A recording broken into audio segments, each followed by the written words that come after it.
अस्सलाम वालेकुम। अच्छा, एक ये टॉपिक था relating power to electric field. इसकी डेरिवेशन मुझे सच कुछ समझ आई नहीं थी, क्योंकि सर ने बहुत समझाई तो थी लेकिन थोड़ी सी अजीब सी थी। तो खैर, हाँ, तो अब हमारे पास एक फॉर्मूला है कि हमारे पास जो पावर फ्लक्स डेंसिटी है वो बराबर है हमारे पास किस चीज़ के, इलेक्ट्रिक फील्ड के स्क्वायर अपॉन ईटा। ईटा बराबर होता है हमारे पास फ्री स्पेस में 120 पाई के या फिर 377 ओम्स के। सही है, ये 377 ओम्स है। ओम्स के मतलब ये एक वैल्यू है, सिंपल कांस्टेंट। या तो 120 पाई कर लो या तो 377 कर लो, एक ही बात है। सही है। अच्छा, ये हमारे पास पी एफ, ये है हमारे पास पावर फ्लक्स डेंसिटी, और ये हमारे पास जो है वो इसके रिलेशन से हमने एक फॉर्मूला निकाला है कि अगर हमें पावर निकालनी हो किसी पॉइंट पे, डिस्टेंस पे, तो वो बराबर होता है P D into A E. A E है हमारे पास effective area of receiver antenna. सही है, तो ये हमें गिवन होता है। वैसे इसका फॉर्मूला भी एक होता है, इसका फॉर्मूला होता है हमारे पास ये है, ए ई का फॉर्मूला है हमारे पास G T lambda square upon 4 pi. सही है, तो अगर हम यहाँ पे ए ई की जगह हम पुट कर दें ए ई, भाई यार,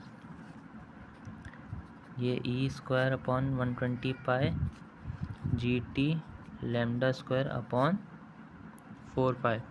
सही है, तो हमारे पास जो है वो पी आर डी का फॉर्मूला बन जाएगा। और ई स्क्वायर आर जो है वो हमारे पास किस चीज़ के बराबर होता है, ई स्क्वायर आर हमारे पास यहाँ पे बराबर होता है पी टी जी टी के। सही है, तो वापस से ये फॉर्मूला बन जाएगा। मतलब वो फॉर्मूला सेम ही है, बस समझो इलेक्ट्रिक फील्ड इंटेंसिटी को हमने जो है वो पुट किया हुआ है उसकी जगह, क्या कहते हैं, पी टी जी टी की जगह। अच्छा, ये जी टी नहीं था, जी आर था। खैर, जो भी था, ये हमारे पास एक फॉर्मूला। अब हमारे पास सवाल था गिवन। सवाल में हमसे बोला गया कि हमें जो है एक रिसीवर है जो 10 किलोमीटर की दूरी पे लोकेट किया गया है। सही है, ट्रांसमीटर से, ट्रांसमीटर की पावर दी हुई है। तो ये हमारे पास हो गया डिस्टेंस, ये हो गया हमारे पास P T power. Carrier frequency में दी हुई 900 megahertz. Free space propagation is assumed, मतलब कि फ्री स्पेस है तो मतलब हमारे पास ईटा जो होता है वो 120 पाई लेंगे हम। जी टी हमें दिया हुआ है, जी आर पी हमें दिया हुआ है। हमें निकालना है कि पावर एट द रिसीवर, तो हमें पी आर निकालनी है simple. Magnitude of electric field at the receiver, तो हमें ई निकालना है, इलेक्ट्रिक फील्ड है ना। और हमें निकालना है R M S voltage applied to receiver input assuming that the receiver antenna has purely real impedance of 50 ohms and is match to the receiver. मतलब हमें सिंपल रेजिस्टेंस दी हुई है, उसको यूज़ करके हमें वोल्टेज निकालना है। अच्छा, वो हम पार्ट सी बाद में करते हैं। अब हमारे पास इस डेटा में क्या गिवन था, पी टी गिवन था, एफ सी गिवन था, G T G R given था, डिस्टेंस गिवन था, और एंटीना की रेजिस्टेंस गिवन थी, रिसीवर एंटीना की रेजिस्टेंस गिवन थी 50 ओम्स। अच्छा, अब हमारे पास क्या है कि फ्रीक्वेंसी के ज़रिए हम लैम्डा निकाल सकते हैं, सी अपॉन एफ, उससे हमने लैम्डा निकाल लिया। अब हमें निकालना था पी आर। पी आर हमने किस तरह निकाला, P T G R lambda square upon 4 pi D square. हमने सिंपल वही पुट किया, 7.02 10⁻⁻10 ओमेगा आ गया। सही है, इसको हमने डी वी एम में पुट किया। डी बी एम में किया तो हमारे पास जो है वो किस तरह करेंगे, डी बी एम में करने के लिए क्या करते हैं कि 10 लॉग पावर डिवाइडेड बाय 1 मिली। तो 10 लॉग पावर क्या हमारे पास 7.02 10⁻⁻10 डिवाइड बाय 1 मल्टीप्लाई बाय 10⁻³ किया, तो हमारे पास क्या गया -61.5 डी बी एम। फिर हमारे पास पार्ट बी था। पार्ट बी में हमें निकालनी थी इलेक्ट्रिक फील्ड इंटेंसिटी। इंटेंसिटी नहीं थी, सॉरी, इलेक्ट्रिक फील्ड निकालनी थी। इलेक्ट्रिक फील्ड का फॉर्मूला क्या था हमारे पास, पी आर इक्वल्स टू, ये मैंने यहाँ पढ़ाया था ना, P R equals to P D A E. और पी डी क्या था हमारे पास, ई का स्क्वायर अपॉन 120, या ईटा कह लो उसको, 120 ईटा और ए ई। सही है, तो पीटा इक्वल्स टू 120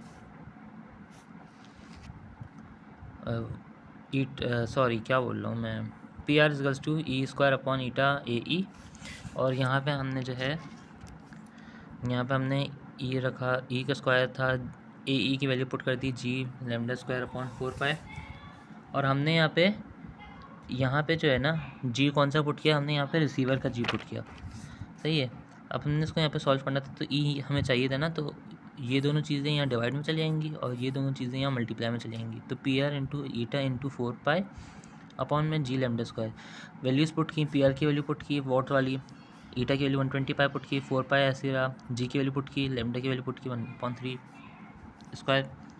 सॉल्व करने में हमारे पास आंसर ये आया, इसका स्क्वायर रूट ले लिया तो हमारे पास ये आया वोल्ट्स पर मीटर, सही है, इसका यूनिट है वोल्ट्स पर मीटर। अब हमें पार्ट सी में निकालना था रेजिस्टेंस वोल्टेज निकाला था एंटीना का, तो हमारे पास एक फॉर्मूला है कि P R is to V upon 4R, मतलब power is to voltage upon 4 resistance. तो हमारे पास रेजिस्टेंस क्या गिवन थी 50, तो हमने अच्छा हमें अगर वी आउट चाहिए था, वी एंटीना है वैसे तो वी आउट नहीं, वी एंटीना है, वी एंटीना चाहिए था, तो इसको हम मल्टीप्लाई में भेज देंगे, तो V antenna square is to P R D into 4R and अगर हम इसका स्क्वायर रूट ले लें तो ये अंडर रूट में आ जाएगा। अब हमारे पास पी आर की वैल्यू क्या है 7.02 multiply 10⁻⁻10 multiply by 4 multiply by 50। Solve करने में हमारे पास आंसर आया था 0.347 मिलीवोल्ट्स, सही है। वैसे ही आ रहा होगा एंटीना इक्वल्स टू 0.000347 वोल्ट्स, इस तरह कुछ आ रहा होगा। तभी 1 2 3 के बाद ही हमारे पास 0.347 मिली वोल्ट्स आया, मतलब ये इतना छोटा वोल्टेज आ रहा है इसका रेजिस्टेंस का। खैर, तो ये हमारे पास था अभी तक के जितने सर ने कराए हैं, उसके बाद जो मिनट्स के बाद सर क्या तो कराएंगे उसकी वीडियो बाद में आ जाए।